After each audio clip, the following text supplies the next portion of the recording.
হৰসন্ধান কবি হীৰেণ ভট্টাচাৰ্যদেৱ।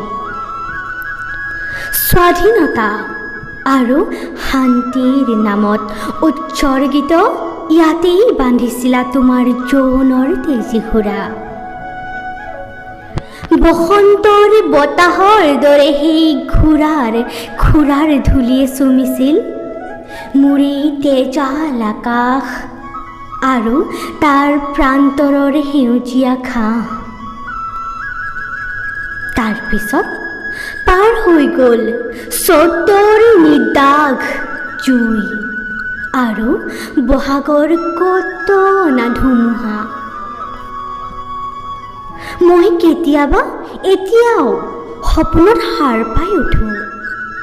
আফ্ৰিকা নে তেলেংগানা ক'ৰবাত সেই ঘোঁৰা যেন শিল ভাঙি লৰিছে আৰু তোমাৰ চাবুকত চমকি উঠিছে নিৰ্জন ৰাতিৰ ক্লিয়তা।